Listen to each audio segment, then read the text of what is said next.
구독자 여러분 안녕하십니까?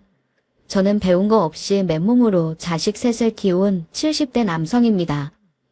아이들이 자리 잡고 부모로서 할 일은 다 한 것 같아 한숨 돌리려 할 때 느닷없이 병마가 덮쳐왔네요. 그런데 제가 병에 걸린 거란 며느리가 보인 행태는 실망 그 자체였습니다. 하지만 아들은 그런 제 마누라만 감싸더군요. 그래서 결국 저도 며느리와 아들의 눈에서 눈물 쏙 뽑을 만한 복수를 하게 되었어요. 비록 부끄러운 가정사지만 어디라도 하소연하지 않고는 못 베길 만큼 가슴속 상처가 깊었습니다.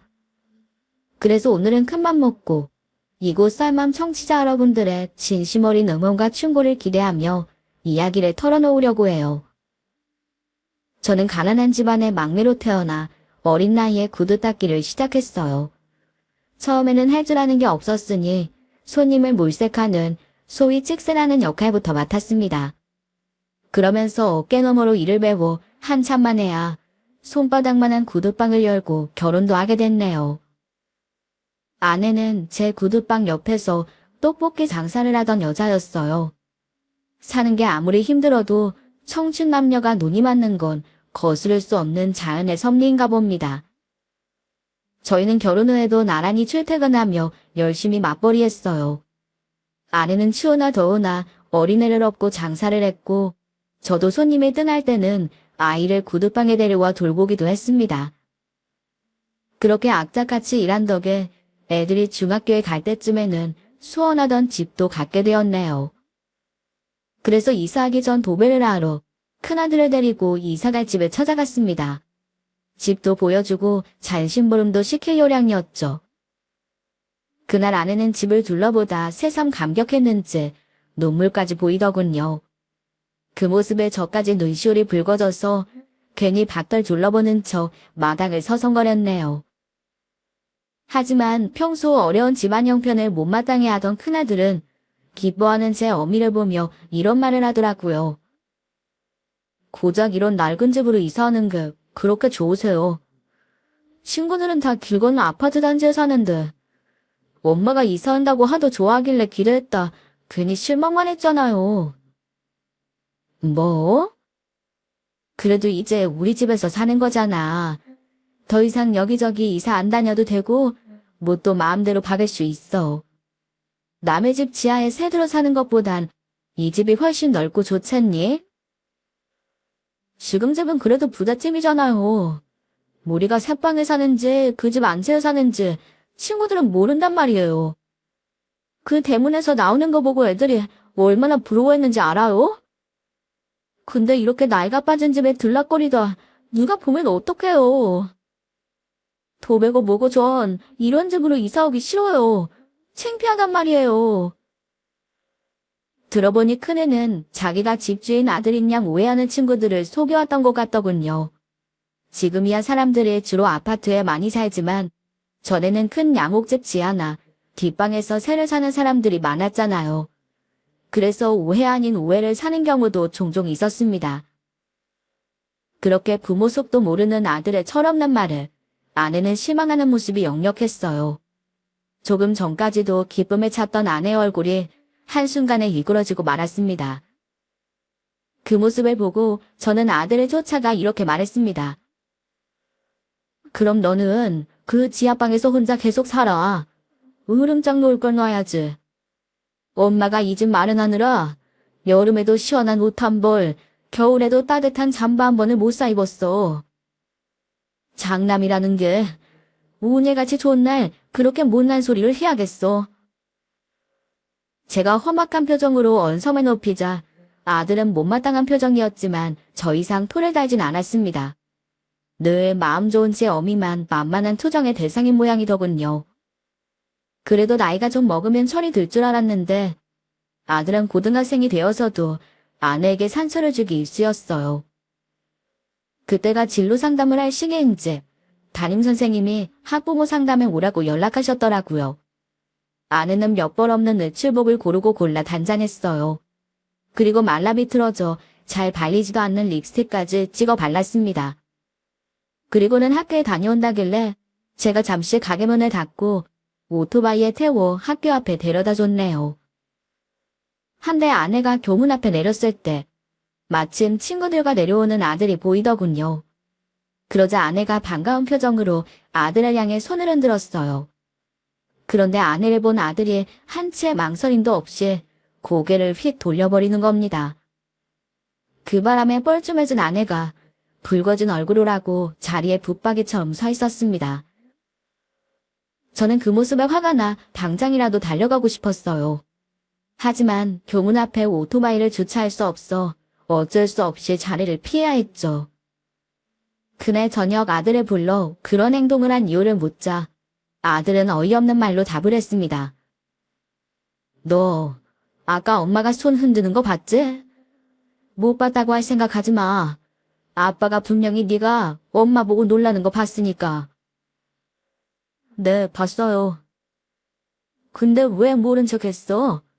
엄마가 너희 학교 가본다고 얼마나 들떠서 나갔는지 알아? 친구들이 엄마를 먼저 봤단 말이에요. 사거리에서 리어카로 떡볶이 장사하는 아줌마라고. 아줌마가 꽃단장하고 학교에 왔다고 키득거리는데 거기서 어떻게 우리 엄마라는 말을 해요? 엄마는 옷이며 화장이며 그게 뭐예요? 무슨 시골 할머니도 아니고 쪽팔려서 진짜. 뭐? 너 이 자식 말이면 단줄 알아. 엄마가 왜 허리띠 졸라매고 살았는데 다 너희 위해서 그런 거잖아. 근데 부모가 창피해서 모른 척을 했단 말이야? 그럼 너는 애비가 길에서 쓰러져 죽어도 나 몰라라 하겠구나. 구두 닦는 아비가 창피해서 어떻게 병원에라도 데려가겠니? 그러게 학교에는 뭐하러 오셨어요? 제가 부모님 바빠서 못 오신다고 계속 말씀드렸는데 그냥 바빠서 안 된다고 하셨으면 될걸. 뭐? 너 곧 찍어도 잘했다는 거야. 어서 엄마한테 사과하지 못해? 아들은 끝까지 입을 꼭 다물고 고집스레 한마디도 하지 않았습니다. 결국 그 모습을 지켜보던 아내가 한숨을 쉬며 저를 말리더군요. 나도요. 한창 예민할 나이인데. 내가 너무 생각이 짧았나 봐요. 옷이라도 제대로 좀 갖춰 입고 갈걸.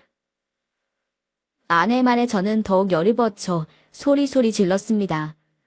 그러자 아들은 억지로 짧은 사과 한마디만 던지고서 제 방으로 들어가 버렸네요. 저는 아내에게도 좋은 말이 나가지 않았습니다. 당신은 제발 큰애한테 쩔쩔매지 좀 마. 뭐 그리 잘못한 게 있다고 맨날 죄인처럼 죽어지네. 얼마 전에 텔레비전 드라마에서 그럽디다. 돈 없는 부모는 죄인이라고요. 호강도 못 시키고 뭐하러 나와서 고생시키냐고 제 부모한테 악을 쓰던데요. 그래도 큰애는 그러지 않잖아요. 이 사람아, 그게 말이 안 되는 거니까 드라마로 나오는 거야. 우리가 없이 자랐다고 어디 부모 원망했어. 둘째랑 막내가 큰애처럼 저래. 저 녀석이 못돼 먹은 거야. 앞으로 한 번만 더 저러면 내가 정말 가만 안 둘 테니 그때는 당신도 말리지 마. 하지만 그 뒤로 제가 아내 때문에 큰아들을 나무랄 일은 일어나지 않았습니다. 그런 일이 있고 얼마 뒤 아내가 뺑소니 차량에 치여 유명을 달리했기 때문입니다. 갑작스러운 이별에 정신이 없었지만 저는 슬픔을 추스르고 이내 다시 돈을 벌었습니다. 제가 그렇게 열심히 돈을 모은 건 생전에 아내가 자주 했던 말 때문입니다.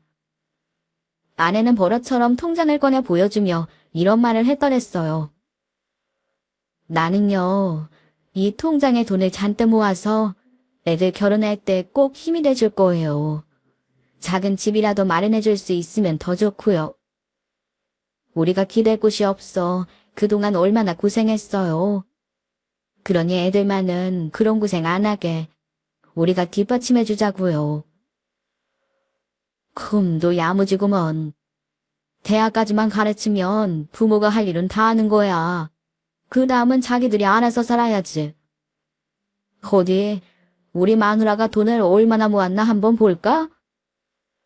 아니 당신 이렇게나 많이 모았소? 새 녀석 시집장가 보낼 때 1미천 떼주려면 그걸로는 아직 한참 부족해요. 그러니 더 열심히 벌어야죠. 눈 감기 전까지 내 자식 고생 안 시키려고 발버둥 치는 게 부모 아니겠어요? 아내의 통장에는 그 시절에 자그마치 1억이 넘는 돈이 들어있었어요. 아내는 그 통장과 자식에게 힘이 되고 싶다는 말만 남긴 채 떠나버린 거죠. 저는 그때 들은 말을 아내의 유언으로 여기게 되었습니다. 그래서 자식들에게 힘이 되는 부모가 되기 위해 악바리처럼 일했습니다. 지금이야 워낙 운동화를 많이 신고 구두도 수선해서 신는 사람이 없다지만 예전에는 구두국 가려고 줄까지 서는 애도 많았어요. 그래서 생활비와 애들 학비 벌기에는 부족함이 없었습니다. 거기다 기동량으로 정보를 얻어 주식에도 투자했는데 결과가 꽤 만족스러웠어요. 구두방에 오는 손님 중에 증권사나 은행에서 일하는 직장인들이 많았거든요. 그래서 아내가 남겨준 돈을 차곡차곡 굴려 몇 배로 만들어 놓을 수 있었습니다. 착한 둘째와 막내는 대학에 들어가자 아르바이트로 학비를 벌어 큰 도움을 주기도 했어요. 큰아들과는 다르게 다른 자식들은 살갑고 생각이 깊은 아이들이었거든요. 둘째 아들과 막내딸은 큰아들처럼 학원에 보내달라고 조르지도 않았고 제 부모를 부끄러워하지도 않았습니다. 늘 학교가 끝나면 구두방으로 달려와서 100점 맞은 시험지를 자랑하곤 했네요. 하지만 큰아들은 대학에 가서도 공부에 방해된다며 한 번도 일을 하지 않았어요. 그러더니 졸업하고도 공무원 시험을 준비한다며 또 몇 년을 제 뒷바라지로 살더군요.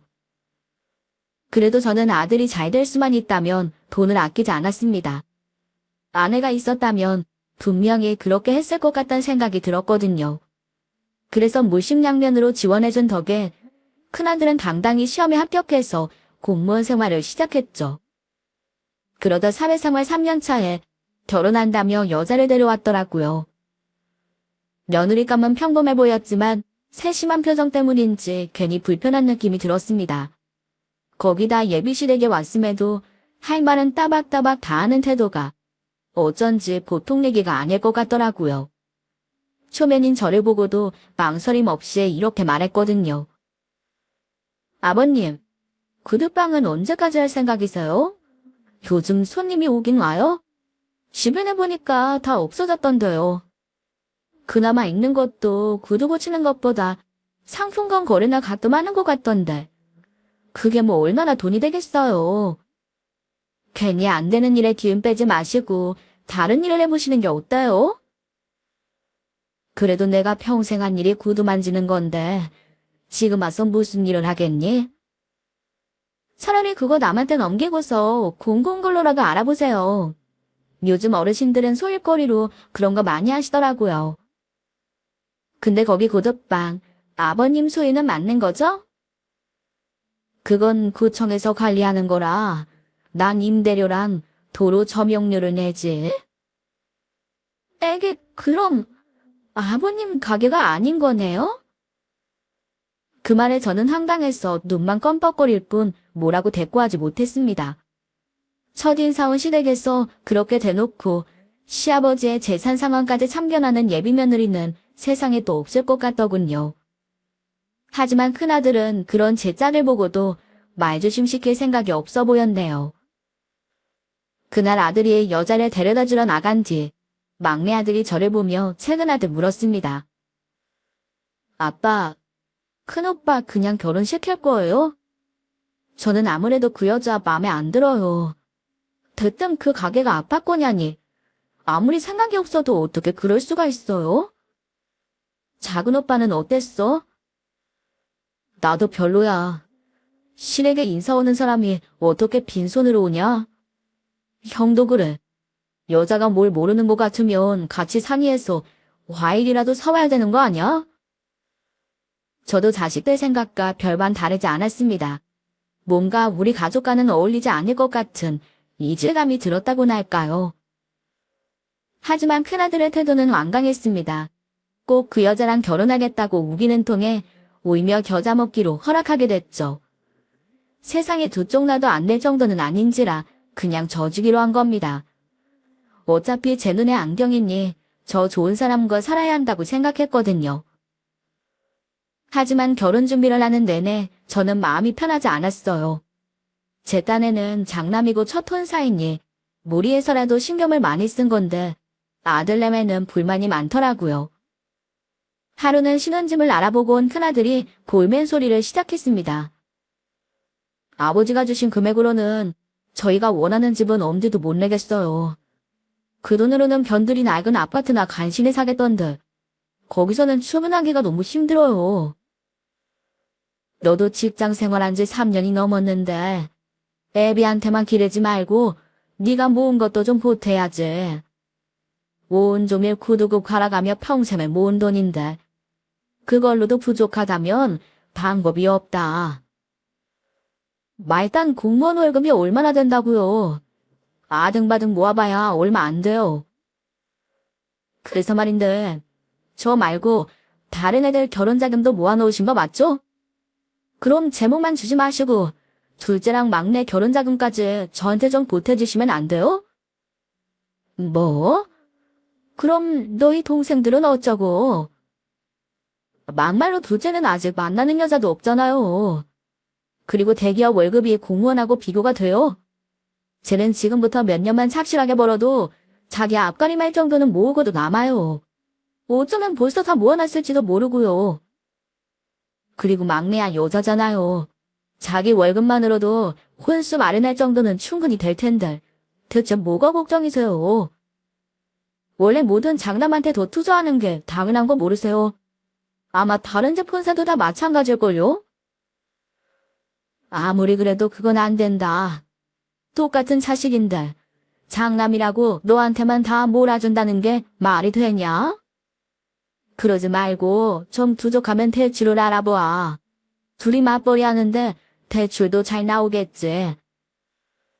그러자 그때까지 아들 옆에서 가만히 듣고 있던 예비 며느리가 잔뜩 인상을 쓰며 입을 열었어요. 당연히 대출도 알아봤죠. 요즘 집값이 얼마인지 모르세요? 아버님이 주신 돈으로는 멀쩡한 집은 꿈도 못 꿔요.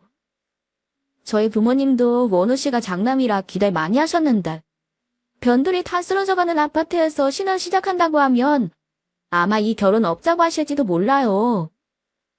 그러니까 아버님이 좀 더 신경을 써주세요. 예비 며느리의 말에 저는 그만 말문이 턱 막히고 말았습니다. 원래 하고 싶은 말은 다 해야 직성이 풀리는 애라는 건 그전부터 알고 있었어요. 하지만 마치 맡겨놓은 돈 달라는 듯이 당당하게 요구하는 걸 보자 어이가 없더라고요. 그래서 그 말은 이런지아에 거절해버렸죠. 하지만 그렇다고 얌전하게 포기하고 돌아설 애가 아니더군요. 퇴근길에 거의 매일 찾아와 갖가지 이유를 대며 돈을 더 받아내려고 혈안이 됐더라고요. 결국 그런 모습에 저보다 먼저 손을 든 건 둘째와 막내였습니다. 그날도 저는 큰아들과 예비 며느리의 생태에 시달리다 잠자리에 들었어요. 그런데 퇴근하고 들어와 그 모습을 고스란히 지켜보던 두 아이가 조용히 안방으로 들어오더군요. 그러더니 뜻밖의 말을 꺼냈습니다.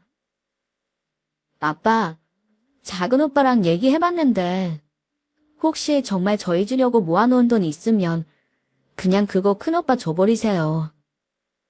그래요 아버지. 저희 그 돈 필요 없으니까 더 이상 시달리지 마시고 그냥 줘버려요. 아니, 아무리 그래도. 괜찮아요. 아빠가 그동안 혼자 얼마나 힘들게 사셨는지 우리가 다 아는데요.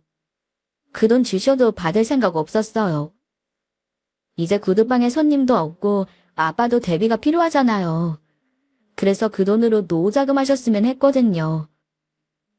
근데 큰오빠 하는 꼴이 하도 지겨워서 더 이상 못 보겠는 거 있죠? 그 돈 그냥 줘버리고 마음 편하게 결혼시키세요. 둘째, 너도 같은 생각이라고? 네.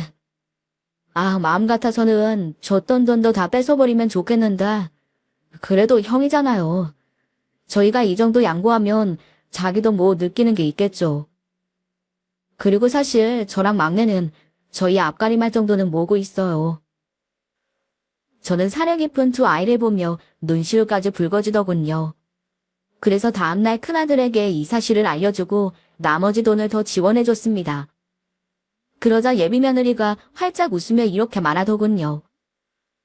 아버님, 감사합니다. 아가씨, 도련님, 고마워요. 대신 저희가 결혼해서 두 사람 목까지 아버님한테 효도할게요.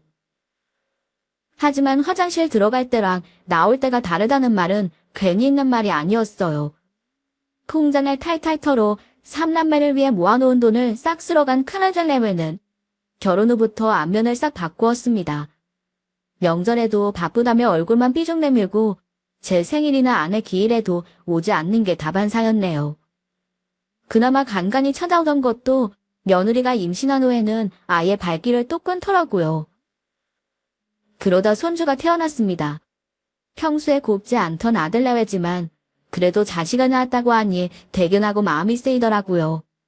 그래서 어떤 선물을 해줄까 고민하는데 이웃 상인이 조언을 해줬어요. 요즘 애들은 다른 거 말고 돈을 좋아합디다. 나도 큰애 때는 애기 침대도 사주고 유모차도 사주고 그랬거든요. 근데 둘째 때는 시간이 없어서 그냥 돈으로 줬더니 그게 제일로 좋대요. 그니까 괜한 고민하지 말고 그냥 돈으로 줘요. 그래서 저도 산부인과에 찾아가 돈 봉투를 내밀며 말했습니다. 고생 많이 했다. 이거 얼마 안 되지만 애한테 필요한 거 사주도록 해라. 어머 아버님 감사해요. 안 그래도 필요한 게 잔뜩 있어서 한 걱정하고 있었어요. 저희 집에 올 때마다 마뜩잖은 표정으로 입을 꾹 다물고 있을 때와는 완전히 비교되는 모습이었습니다. 그러고 보니 며느리는 제가 돈을 줄 때만 한껏 들뜬 목소리로 웃어 보였던 것 같네요. 물론 손주는 눈을 뗄 수 없을 만큼 예쁘고 귀여웠습니다. 그래서 오매불망 또 손주 보러 갈 날을 기다렸지만 아이가 돌이 다 되도록 부르질 않더라고요. 그렇다고 아이를 데리고 집에 찾아오지도 않았어요. 결국 기다리다 못한 제가 큰아들에게 전화를 걸어봤죠. 애가 그동안 많이 자랐을 것 같은데 한번 보러 가면 안 되겠니? 네 동생들도 궁금해하는 눈치야. 이제 좀 있으면 돌인데 공무원들은 돌잔치 안 하는 분위기라며? 그래서 우리가 집으로 갔으면 좋겠는데 말이야. 네? 사실은 집사람이 애 낳고 산후우울증이 왔는지 요즘 무지 예민해요. 그래서 집은 좀 그렇고 제가 나중에 상황 봐서 한번 데리고 갈게요. 그래도 너 결혼하고 우리 식구들이 신혼집 구경도 못 해봤잖니. 이 기회에 애도 보고 집 구경도 한번 하면 좋겠는데.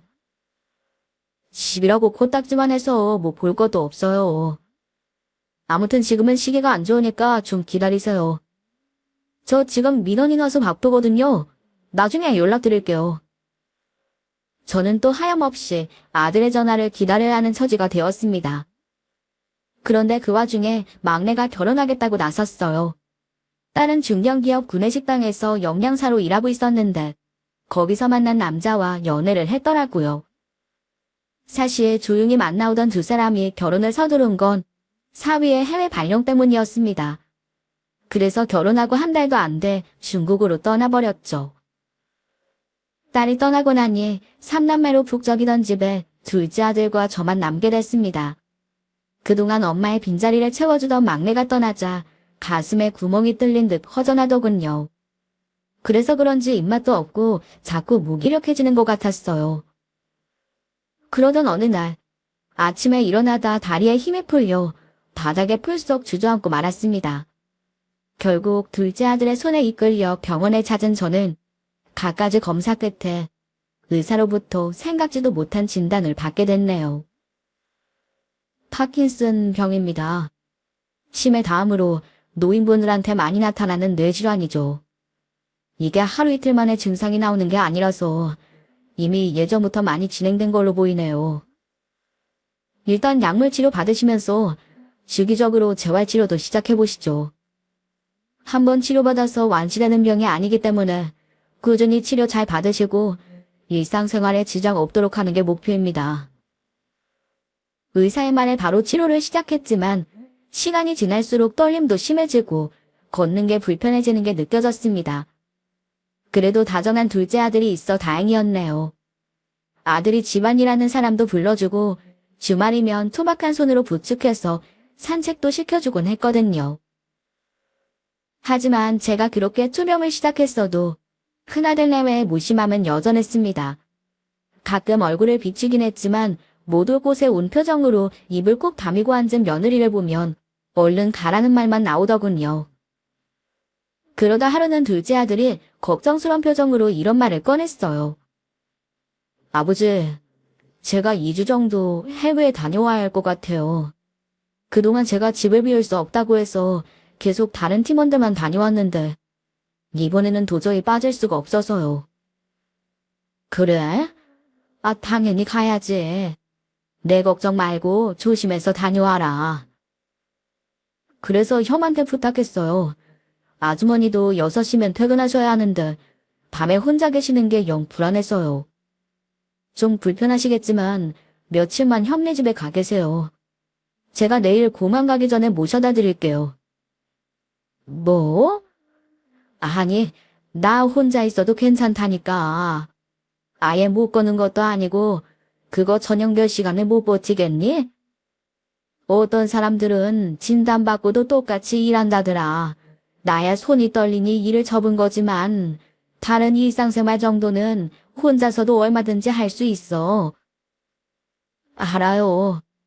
근데 제가 불안해서 그래요. 가끔 어지럼증도 있고 주물러드리지 않으면 아침에는 팔도 잘 못 움직이시잖아요. 무엇보다 저번처럼 화장실에서 넘어지실까봐 겁나서 그래요.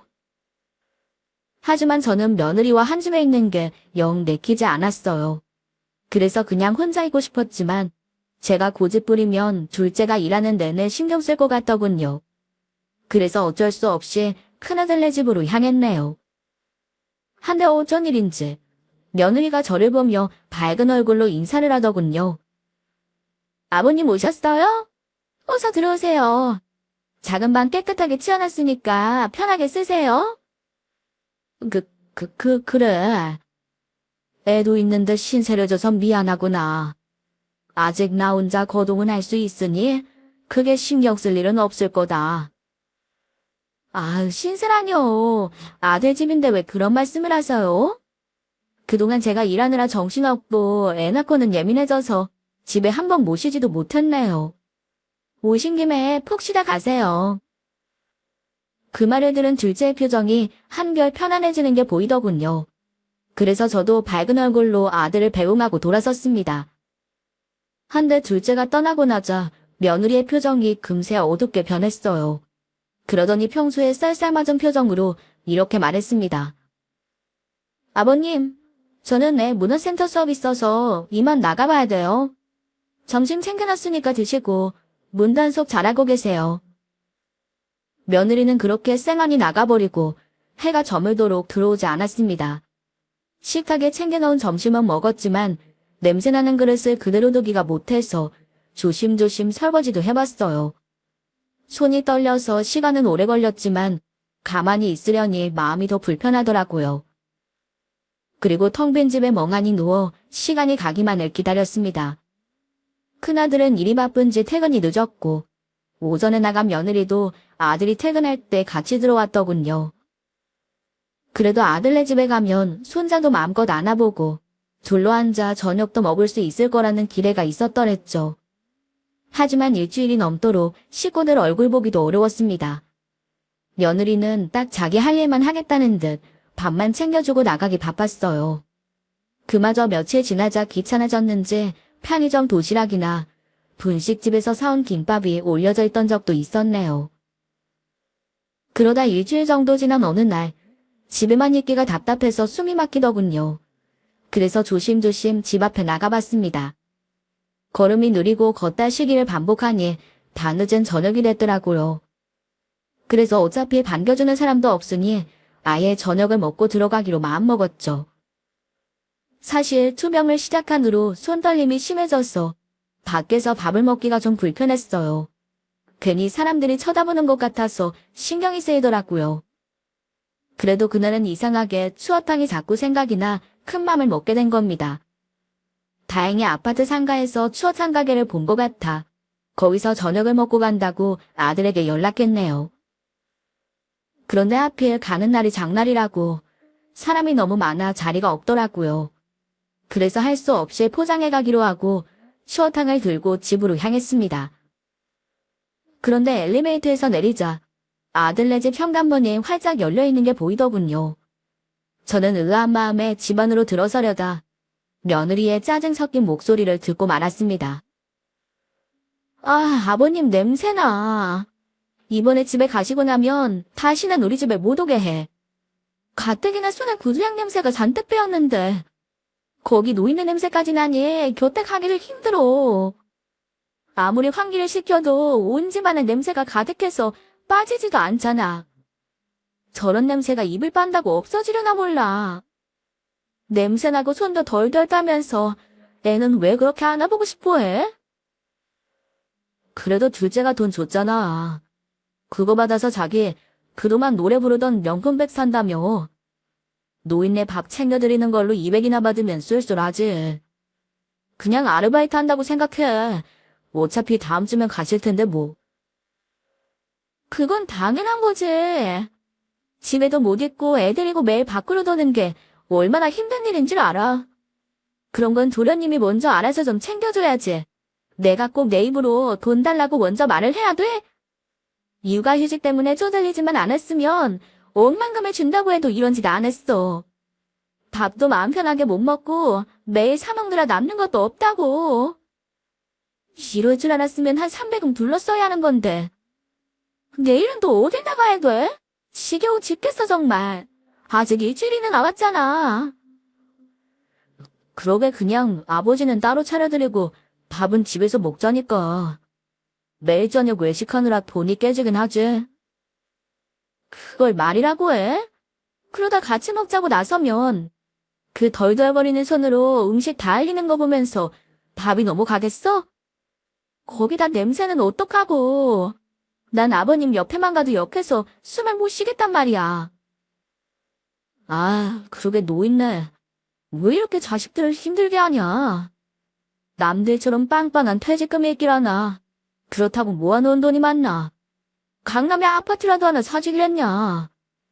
뭐 만족스럽게 해준 것도 없으면서 말년에 병까지 걸려서는. 그만하고 현관이나 닫아. 목이 들어오겠어. 아무리 냄새 나가라고 문 열어놓으면 뭐해. 아버님 들어오시면 도로함이 타버린걸. 저는 아들 내외의 말을 듣다 하마터면 정신을 잃을 뻔했습니다. 너무 놀라고 치가 떨려 숨까지 가빠왔거든요. 그래서 간신히 벽을 잡고 서 있는데 큰아들이 문을 닫으려고 나오다가 저와 눈이 마주쳤습니다. 아들은 놀랐는지 얼굴이 사색이 된 채 더듬거리며 물었죠. 아버지, 언제부터 거기 계셨어요? 아까부터 있었다. 왜? 혹시 너희가 동네 떠나가라 떠드는 소리 들었는지 묻고 싶어서 그러냐? 오냐 그래, 다 들었다. 내가 팔다리가 고장났지. 뒤는 아직 멀쩡하거든. 그러니까 너희가 날 받아준 게 돈 때문이었다 그거냐? 그런 거 아니고요. 저희는 괜찮다고 하는데 둘째가 억지로 송금을 했더라고요. 사실 아직 애도 어린데 저 사람이 병든 시아버지까지 돌본다는 게 쉬운 건 아니잖아요. 그래서 지 형수한테 신경을 좀 쓴 모양이에요. 뭐? 지금 그걸 말이라고 하냐? 너는 내 자식이 아니야? 자식이 제 부모 돌보는 게 돈 달라고 할 일이냐? 거기나 넌 장남이라고 동생들 결혼 자금까지 싹 쓸어갔잖아. 그러면서 나 짝도 두껍게 어디 동생한테 애비 돌보는 돈을 달래? 아르바이트? 세상 어느 자식이 부모 돌보는 걸 아르바이트라고 생각하냐? 아버지, 그게 뭐 그렇게 화낼 일이라고 그러세요. 자식은 저지에 저 사람이 아니잖아요. 피 한 방울 안 섞인 남한테 밥 얻어드시면서 그렇게 말씀하시면 안 되죠. 그럼 난 왜 피 한 방울 안 섞인 생판남한테 평생 번 돈을 다 줬냐? 내 자식은 넌데 왜 남의 살 집까지 내가 사줘야 돼? 세상에 그런 억지가 어딨어요. 당연히 저랑 결혼했으니까 집은 아버지가 사주시는 게 맞죠? 그래? 그럼 당연히 너랑 결혼했으면 나도 자기 부모로 받아들이는 게 맞지. 부모라고 뭐든 뺏어갈 때는 눈에 불을 켜더니 골봐야 할 땐 생판 남이라는 게 어느 나라 계산법이냐. 저는 너무 화가 나서 이웃이 듣든 말든 소리를 질러버렸습니다. 그러자 며느리가 쫓아나와 원성을 높이더군요. 아버님, 다전하게 왜 이러세요? 이러다 신고 들어가요. 몸이 안 좋아 혼자 계시지도 못한다는 분이 기운만 폴폴 하시네요. 그래. 그러니 내가 혼자 못 있을 이유가 없지. 어차피 설거지도 내가 하고 그깟 편의점 도시락짐이야 얼마든지 내 손으로 사다 먹을 수 있다. 그러니 눈치밥 먹으며 더는 이 집에서 버틸 이유가 없어. 당장 나갈 테니 너희도 나 봐준다고 받았던 돈이나 환불해 줘라. 네? 아니 아버지 그게 무슨 말씀이세요? 환불이라뇨. 2주 봐준다고 200이나 챙겼다면서. 그러니 반은 내놓으란 말이야. 난 지금 바로 나갈 테니. 아 진짜 동네 창피하게 왜 이러세요. 얼른 들어오세요 제발. 네 처가 애써서 환기까지 했던데 냄새나는 내가 들어가서 또 공기를 더럽히면 되겠냐? 그러니 내 짐이랑 남은 돈은 너희가 알아서 보내라. 난 이만 나갈란다. 그러자 큰아들이 달려나와 팔을 잡고 매달리더군요. 하지만 그러는 동안에도 며느리는 눈도 깜박하지 않고 그대로 지켜보고 있었습니다. 저는 아들을 향해 냅다 소리쳤네요. 너 아까 그랬지? 애비가 능력이 없어 일을 관두고도 퇴직금 한 푼이 없고 강남 아파트도 한 채 못 사줬다고. 그래. 애비도 처음에는 그런 생각을 했다. 내가 못 배우고 가진 게 없어. 너희한테 더 못해준 게 항상 마음에 걸렸어. 그런데 이젠 너 같은 자식한테 더 줄 게 없었던 게 천만 다행이란 생각이 든다. 너희 같은 것들은 저도 고마운 줄을 모르는 대먹지 못한 인간들이야. 내가 밑 빠진 독에 물 붓기 안 한 게 얼마나 다행인지 모르겠구나. 이걸로 부모 자식 간의 연은 끝난 걸로 생각할 테니? 너희는 나 치고도 올 생각 마라. 그러면서 말리는 아들을 뿌리치고 억지로 발걸음을 옮겨 간신히 엘리베이터를 탔습니다. 그러자 더 이상 아들도 따라 나오지 않더군요. 저는 서러움에 눈물을 삼키며 택시를 잡아타고 아무도 없는 집으로 돌아갔습니다. 그리고 일주일을 바쁘게 움직였어요. 남들보다 걷는 게 힘이 들고 쉽게 지치긴 했지만 목표가 생기니 오히려 힘이 솟는 것 같더라고요. 제가 집에 혼자 있는 걸 뻔히 알면서도 큰아들내외는 그날 이후로 전화 한 통이 없었네요. 그리고 일주일 후 둘째 아들이 돌아왔어요. 아들은 홀로 집에 있는 저를 보고 깜짝 놀라며 물었습니다. 아버지, 이게 어떻게 된 거예요? 형네 집에 모시러 갔더니 아버지가 집에 간다고 고집을 부리셨다던데 무슨 일이 있었던 거예요? 둘째 니가 형수한테 돈 보냈다며? 네? 아니 그걸 어떻게... 뭐하러 그런 짓을 했어? 내가 아직 괜찮다고 했잖니? 죄송해요. 암만 생각해도 밤에 아버지 혼자 계시는 게 너무 걸려서요. 형이 아무리 차갑고 형수가 대면대면하게 굴어도 남보다는 나을 것 같더라고요. 근데 돈을 달라고 하길래 저도 좀 당황했어요. 그래도 워낙 돈 좋아하는 사람들이니 받은 만큼은 굴소리 없이 잘할 거라고 생각했어요. 죄송해요. 제가 생각이 짧았나 봐요. 아버지 속 많이 상하셨어요. 아니다. 그 덕에 내가 해야 할 일이 뭔지 아주 확실하게 알았다. 네. 어떤 일 말씀이세요? 아들은 제 계획을 듣고 눈을 동그랗게 뜨며 물었습니다. 정말 그렇게까지 하시려고요? 그래. 내가 다 알아봤어. 아주 불가능한 일은 아니라고 하더구나. 그러니 너는 모르는 척 지켜보기만 하거라. 아버지, 그러다 건강 상하시면 어쩌려고요? 아니다. 내가 이번 일을 끝내야 속이 뻥 뚫릴 것 같아. 너를 위한 게 아니라 이 애비를 위한 일이야. 내가 50년 넘게 남의 발냄새 맡아가며 번 돈을 그런 인간들한테 낼름 다 준 것부터가 잘못이었어. 이제라도 잘못된 건 바로 잡아야지. 아들은 저의 결혼한 의지를 보더니 더 이상 말리지 못하더군요. 그리고 얼마간의 시간이 흐른 뒤 갑자기 큰아들 내외가 들이닥쳤어요. 그러더니 며느리가 바닥에 넙죽 엎드려 손이 발이 되게 빌기 시작했습니다. 아버님, 제 마음은 그런 게 아니었어요. 애 키우다 보니 스트레스가 쌓여서 실언이 나간 거예요. 그게 진심이었으면 제가 천벌을 받아도 싸죠. 근데 정말 오해하신 거라니까요. 오해?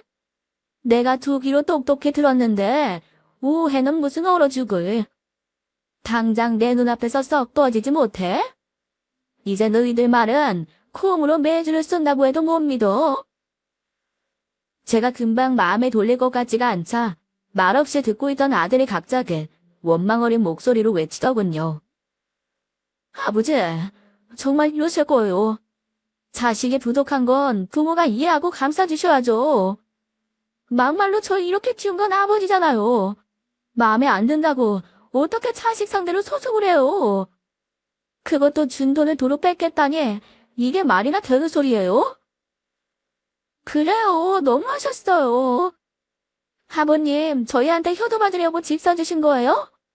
무슨 부모가 그런 조건을 달고 집을 사줘요. 누가 너희한테 효도하라고 하디. 나도 누울 자리를 보고 다릴 뻗는 사람이야.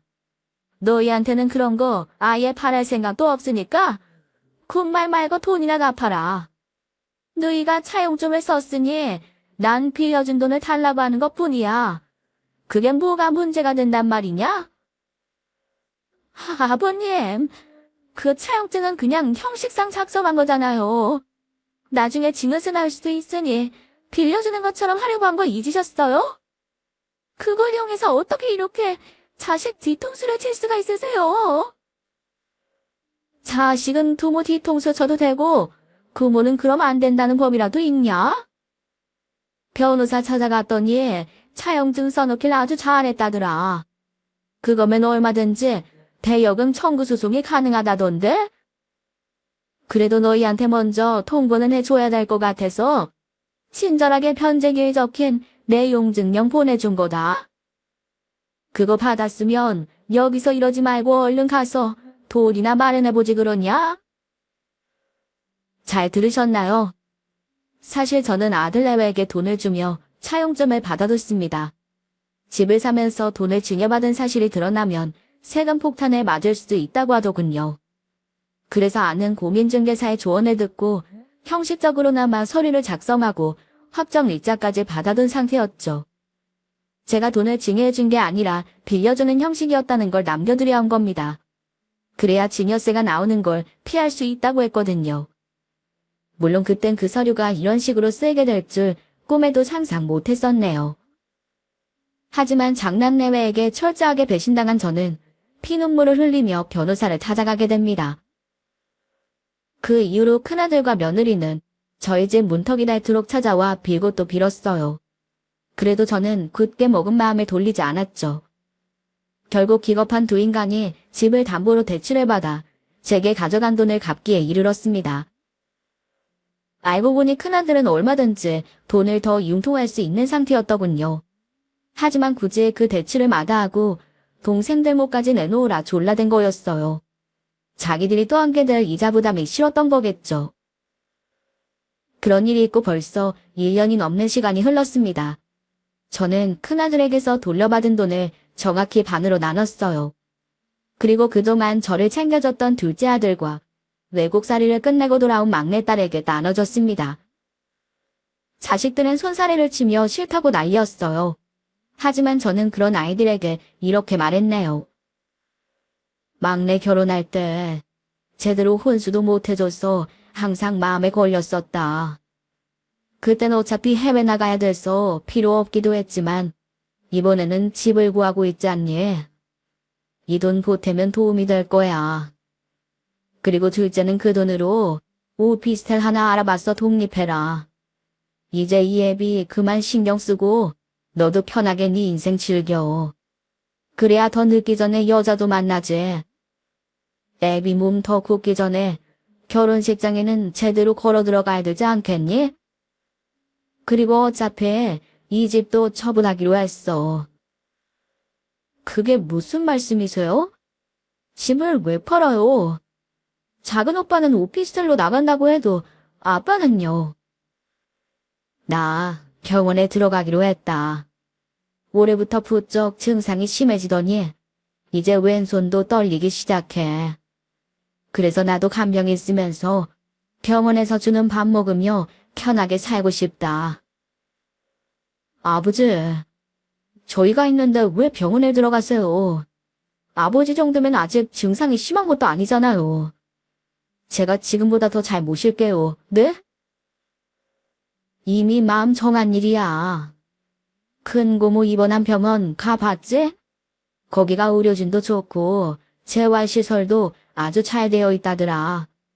나 같은 파킨슨병 노인들이 많이들 입원하나 봐. 거기 들어가면 재활도 하고 간병도 해주니 걱정 안 해도 돼. 그게 애비 소원이니 그렇게 하자. 그래서 이 집 팔면 그 돈 통장에 넣어두고 병원비로 빠져나가게 할 생각이야. 너희는 신경 쓸 것 없이 내가 다 해놓고 가려고 알아봤다. 이런 말에 두 아이는 침울한 표정을 지었지만 제 마음은 더할 나위 없이 편안했습니다. 그 뒤로 저는 재활 요양병원에 입원해 열심히 치료에 힘쓰고 있습니다. 사실 오른손이 많이 떨리는 관계로 이 사연도 간병인의 도움을 받아 보내게 됐네요. 부디 너른 마음으로 양해해 주시길 부탁드립니다. 이제 저에게 남은 소원이라면 휠체어 타는 신세가 되기 전에 둘째 아들의 결혼식에 제 발로 걸어 들어가는 거랍니다. 여러분도 이런 저의 바람이 이루어질 수 있도록 아들에게 좋은 인연이 찾아올 수 있게 기도해 주시겠습니까? 그럼 긴 사연 끝까지 함께 해주신 분들께 감사드리며 저는 이만 인사드리겠습니다. 여러분의 가정에 늘 건강과 행운이 함께 하시기를 기원하겠습니다. 감사합니다.